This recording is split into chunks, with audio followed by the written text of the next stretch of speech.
Jens Peter Meesenburg, Telia Company, Head of Industry Verticals. I'll be talking about the connected car, where we're focusing very much on the vibrant ecosystem of service partners, setting us apart. I'll be talking a bit about our connected car that we actually launched 1st of November this year. A bit like Vodafone went out and said that they will be launching something. I thought that was interesting. Something in 2017 within IoT. Of course, when Vodafone does something, it's much bigger than the Telia Company.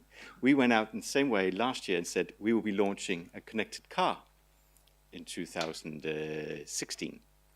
I think this is something we will be doing very much within IoT. You need to come with some commitments and then figure out how you do the stuff moving forward, kind of going all in. When we looked at connected car, first of all, we did a lot of analysis looking at the market. What should we do within IoT? We already send the megabytes from A to B. That's our traditional IoT or M2M business. It's been so for many years. But we also wanted to make some more vertical bets.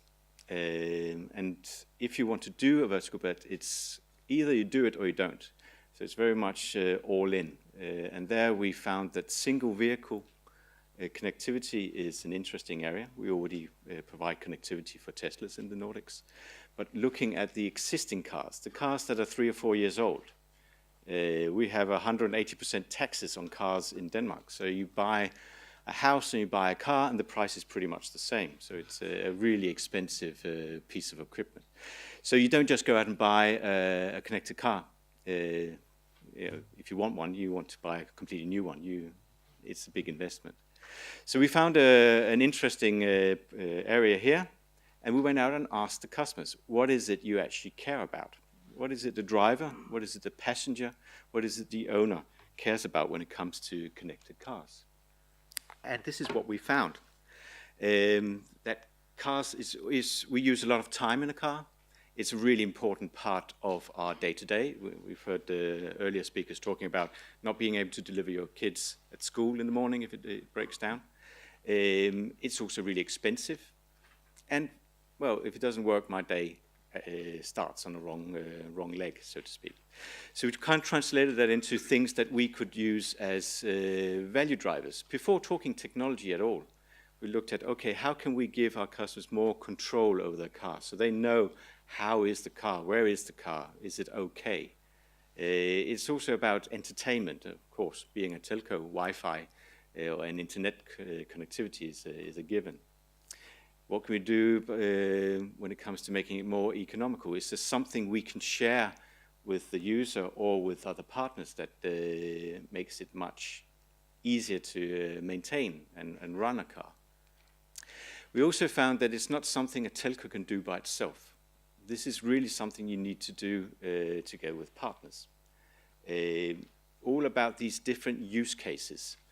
Telcos, we're really good at building stable, secure, scalable solutions. We're not the most innovative companies on earth. And we don't know all that much about cars. I usually say I have a French car. It shows how much I think about cars. So we need to go out and interact with partners. And that was one of the other reasons for going out and announcing this a year ago, in November last year, that we were going into the connected car space. It was to activate the ecosystem, to say, guys, come and talk to us. We're going to be doing this. Let's find a way to cooperate and deliver some useful services to the end customer. So we went out and thought in the ecosystem into our solution. So Telia Sense, as we named the offering, actually Telia Sense is kind of an umbrella for our consumer-oriented IoT solutions, the car being the first one. It's really thought out from the beginning as a solution where, of course, Telia comes with the plumbing, we come with a platform, and we try to orchestrate an ecosystem of partners. The solution really has 3 legs. You have an OBD dongle, that's what we use to gain connectivity and read some things from the car. OBD dongle delivers GPS, it has an accelerometer, it has a 2, 3, and 4G modem, of course, Wi-Fi. So one of the things we can read from the car is where is it, how is it doing, how's the battery level, and give that information back to the user. So I can see where my car is. I can see if someone hits it. The accelerometer will give you an advice if someone bumps into your car in the evening. So it's kind of an alarm as well, not to be confused with a real car alarm. Giving you a driving journal, so how far have I driven, being able easily to share that information with my employer, so being able to get money back for my trips. There's also a Wi-Fi hotspot. Most of the iPads and the tablets we sell in the Nordics, there's not a SIM card in it. And most of them sit in the back seat in the hands of teenagers and younger people. And here one of the our approach was very much, what's the use case? Coming from the smart home, my kids, they're running around with iPads looking at Netflix. They get into the car, we drive off to the summer house or where we're off to. They continue their Telia experience. That's our way of thinking. So this is why connectivity is so interesting for us. And last but not least is what services can we provide on top from partners? So if you have like insurance companies is something that's very traditional thinking about connected cars.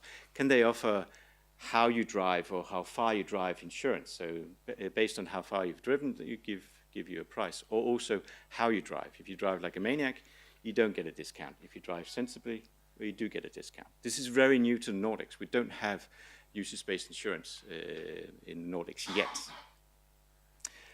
Smart repair shops. One of the things that we found is that there's a whole industry that just wants to help in this digital transformation. Coming into a repair shop, when they service a car and send it off, they lose contact with the customer. They're kind of out of touch with them. They don't know how far the car's driven. They don't know if something happens to it. They don't know if there's an alarm going off.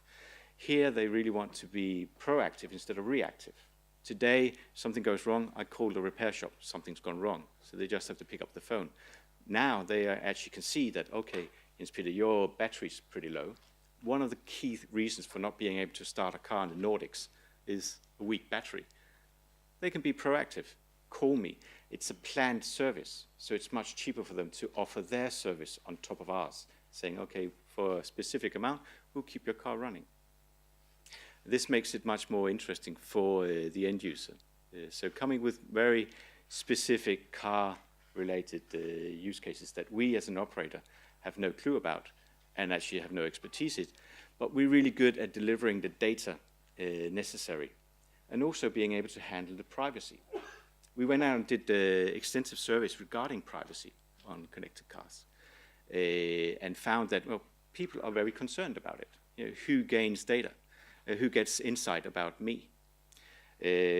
One of the two things we did was when you go in and buy Telia Sense, you don't have to tell who you are, how old you are, what sex you are.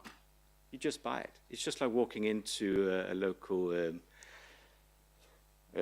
shop where you buy a navigator. I don't have to tell them where I live either. I'm buying something for my car. We know the VIN number of the car when you plug it in. There's lots of security things going on to pair it with the car because we need to validate the data for the insurance companies, but we don't necessarily have to know who the end customer is. We want to know, but we need to earn the right. So coming with additional services that make sense, that I, as a user, tell the telco who I am. Being able to handle privacy is actually a key selling point for us towards these partners. If you go to the local repair shop, data privacy, it's not something they are very comfortable with. They know they need to be compliant. And they're really leaning towards us as a telco saying, okay, can you make sure that the data I get, I'm allowed to use it? And being very transparent to the user in the app, saying, okay, you get the solution, the connected car. If I want to share data with the local roadside assistance or a repair shop, this is what we're going to be sharing. You press the button, yes, I want to share it, and I want to stop sharing. So very much enabling the end user to make his or decisions. We call it not big brothers watching you, but big mothers watching you. So being able to know a bit how things are going. I can tell you, I expect this is one of the questions. Has it been a success? We've been launched for a month. Yes, it has. It's taking off really well. The waiting list we had for the service is only second to the waiting list for an iPhone. There is somewhat of a delta between the two, but it's by far the most interesting Telia offering that we've ever launched. When we announced it last year, we've never received so much press. We could see press in Australia, in Asia, and other places, because it was something new, IoT. So yes, IoT is a hype, but it's also something that's really good for us telcos to use to get attention for some services. We don't sell IoT here. We sell a connected car or a modern car to the end user. We sell digital transformation to our business partners. We don't sell IoT. And we don't make cars, we make them awesome. That's our bit forward-leaning tagline.